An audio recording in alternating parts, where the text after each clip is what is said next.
گیند کی طرح آ رہے ہوتے ہیں. انہوں نے کہا پھر آپ اسے کھیلیں. تو میں بڑا اس چیز سے حیران تھا. اب بدنام لگانے ایک طرف بشرا بی بی کے ساتھ یہ کیا جا رہا ہے, دوسری طرف عمران خان صاحب کی بہن یہ کہتی ہیں کہ عمران خان نے باقاعدہ سے جو لوگ نوجوان بن رہے ہیں, پڑھے لکھے نوجوان, تعلیم یافتہ نوجوان, جن کی تعلیمیں جاری تھی, جن کا کاروبار جاری تھا, جنہوں نے ترقی کرنی تھی, وہ جیلوں کے اندر بند ہیں. اور یہ 9 مئی کے حوالے سے بند ہیں. 9 مئی کو سال گزر گیا ہے, 1.5 سال ہونے والا ہے, لیکن کچھ اس میں سے نکلا نہیں. لیکن نوجوانوں کی زندگیاں برباد ہو گئی ہیں. خان صاحب نے کیا کہا کہ جناب سائن کریں اور آپ لوگ نکل جائیں, لیکن نوجوانوں نے کہا کہ نہیں, ہم کسی بھی طور پر سائن یا دستخط نہیں کریں گے, ہم جیل کے اندر رہنے کو ترجیح دیں گے, لیکن اس طرح سے باہر نہیں نکلیں گے. ڈاکٹر یاسمین راشد صاحبہ کی بھی ایک سٹیٹمنٹ سن لیں. یعنی یہ حوصلہ ہے, یہ ہمت ہے. میاں صاحب جب پوچھتے ہیں کہ مجھے کس نے نکالا, تو میرے خیال میں انہیں یہ ویڈیو دکھانی چاہیے کہ آپ کو اس نے نکالا ہے. آپ کو کسی اور نے نہیں نکالا, آپ کو کوئی خلائی مخلوق نے نہیں نکالا, آپ کو لاہور کی مخلوق نے, لاہور کی ایک مریضہ, ایک ڈاکٹر نے آپ کو نکالا ہے. خواجہ آصف صاحب ڈیفنس منسٹر, یعنی ایک تو خواجہ صاحب کی سمجھ نہیں آتی کہ خواجہ صاحب کہنا کیا چاہتے ہیں اور کرنا کیا چاہتے ہیں. خواجہ صاحب یہ کہتے ہیں کہ پاکستان میں 800 سے زیادہ فیول پمپ کا نیٹ ورک رکھنے والی فرانس کی کمپنی جناب ٹوٹل انرجی نے اپنے 50% بزنس جناب $26.5 ملین مالیت میں شیئر کر دیا ہے, یہ بیچ دیا ہے, فروخت کر دیا ہے. خواجہ صاحب کہہ رہے ہیں کہ اس کا مثبت پہلو یہ ہے کہ سوئٹزرلینڈ کی کمپنی نے یہ سارا کچھ خریدا ہے, اور سوئٹزرلینڈ کی کمپنی آ گئی, لہذا پہلے ایک کمپنی تھی پاکستان میں, اب دوسری کمپنی بھی آ گئی ہے. یعنی ایک کمپنی اگر کسی ملک کے اندر پروگریس کر رہی ہو, ترقی کر رہی ہو, تو وہ کیوں اپنے شیئر بیچ کر دوسری کمپنی کو دے گی؟ یہ سوال خواجہ صاحب نے اس کا جواب نہیں دیا. لیکن خواجہ صاحب کہتے ہیں کہ ایک کمپنی نے اپنے شیئرز بیچے ہیں لیکن دوسری کمپنی نے خریدے ہیں, تو اس کا مطلب ہے 2 کمپنیاں ایک ٹائم میں پاکستان میں آ گئی ہیں اور سرمایہ کاری بڑھے گی. اس کے اوپر جناب یہ جو مزمل اسلم صاحب ہیں, انہوں نے جواب دیا ہے. انہوں نے کہا کہ ایک پہلو اور بھی ہے, وہ یہ ہے کہ سامان سونار کی دکان میں جا کر بکتا ہے یا پھر کباڑ کی دکان میں. یعنی یہ فیصلہ ہوتا ہے, ایک چیز آپ لے کر جاتے ہیں, آپ نے سونار کی دکان میں بیچنی ہے یا پھر کباڑیے کو دینی ہے, ریڈی والے کباڑیے کو دینی ہے, یہ آپ نے فیصلہ کرنا ہے. عمومی طور پر جب ملک ترقی کرتا ہے تو چھوٹے کاروباروں کو بڑے کاروبار اور ملٹی نیشنل کمپنیز خریدنا شروع کر دیتے ہیں, اور اس کی شاندار قیمت بھی ملتی ہے. چھوٹے کاروباروں کو مثال جیسے 2005 میں یونین بینک جناب کمرشل بارکلیز اسٹینڈرڈ چارٹرڈ نے خریدا تھا. ایسے اسے کہتے ہیں سونار کی دکان میں مال بکنا اور ملک کا زر مبادلہ میں حاصل ہونا. اور جب ملک ترقی نہیں کر پاتا تو سونار کی دکان کا مال کباڑ میں بکتا ہے. اس کی مثال خواجہ شریف نے خود دی ہے, یعنی کہ جو ایک کمپنی اگر وہ ترقی کر رہی ہوتی تو وہ کیوں اپنے شیئرز بیچ کر ملک سے باہر بھاگتی. لیکن خواجہ صاحب ایک عجیب و غریب سی منطق لے کر آئے ہیں. گنڈاپور صاحب نے ایک انٹرویو دیا جی, اور گنڈاپور صاحب یہ کہتے ہیں کہ اسٹیبلشمنٹ کی ہائر اتھارٹیز نے ان کے ساتھ رابطہ کیا تھا, اور ہائر اتھارٹیز نے رابطہ کر کے ان سے یہ کہا تھا کہ جناب اسلام آباد کا جلسہ کینسل کر دیں. تو یہ علی امین گنڈاپور نے کلیئر کر دیا کہ اسٹیبلشمنٹ کے اہم ترین آفیشلز ان سے ملاقات کی, اور پھر کل علیمہ خان صاحبہ نے یہ کہا تھا کہ جب جلسہ کینسل کروانا ہوتا ہے یا ملتوی کروانا ہوتا ہے تو آپ پاؤں پڑ جاتے ہیں. تو گنڈاپور صاحب سے ملاقات ہوئی ہے, اور اس کے بعد عمران خان نے سیکیورٹی کی صورتحال کو سامنے رکھتے ہوئے, ختم نبوت والے معاملے کو سامنے رکھتے ہوئے یہ جلسہ ملتوی کیا ہے. ایک اور سٹیٹمنٹ ہے محسن نقوی صاحب کی, بے حس سٹیٹمنٹ ہے, جہاں پر بلوچستان کے اندر جا کر وہ یہ کہہ رہے ہیں کہ جناب ایک ایس ایچ او ان دہشت گردوں کے لیے کافی ہے. ایس ایچ او, وہ ایس ایچ او کیا جن ایس ایچ او کو آپ نے یا پولیس والوں کو ولنریبل کر کے کچے کے ڈاکو سے مروایا ہے, یا وہ ایس ایچ او جو آپ پولیٹیکل سیاسی وکٹمائزیشن کے لیے لوگوں کے گھروں کے اندر بیچتے ہیں؟ کون سے ایس ایچ او کی بات چیت کی ہے یہ کسی کی سمجھ میں نہیں ہے. لیکن یہ انتہائی بے حس سٹیٹمنٹ ہے ایک ایسے صوبے کے اندر موجود جا کر کہ جہاں پر 40 لوگوں کا گلے کاٹے گئے, خون کی ہولی کھیلی گئی ہے, لیکن وہاں پر جا کر یہ اس طرح کی گفتگو اور بات چیت کرنا, یہ بے حس قسم کی غیر ذمہ دارانہ سٹیٹمنٹ ہے جو نقوی صاحب نے کی ہے. خیال رکھیے گا. اللہ حافظ. پاکستان میں اس وقت سب سے بڑا مسئلہ بولنے کا ہے. پاکستان میں بولنے نہیں دیا جاتا, زبانیں کھینچ لی جاتی ہیں, ڈر ہے, خوف ہے, ٹیرر ہے.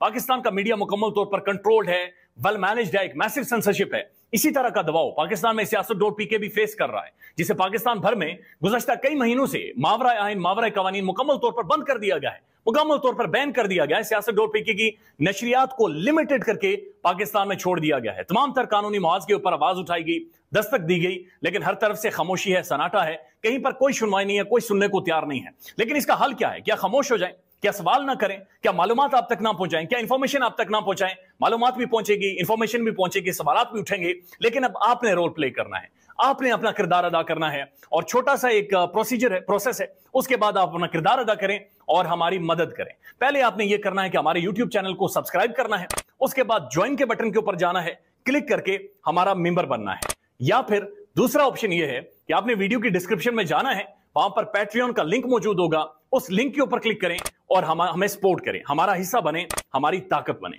خیال رکھیے گا. اللہ حافظ.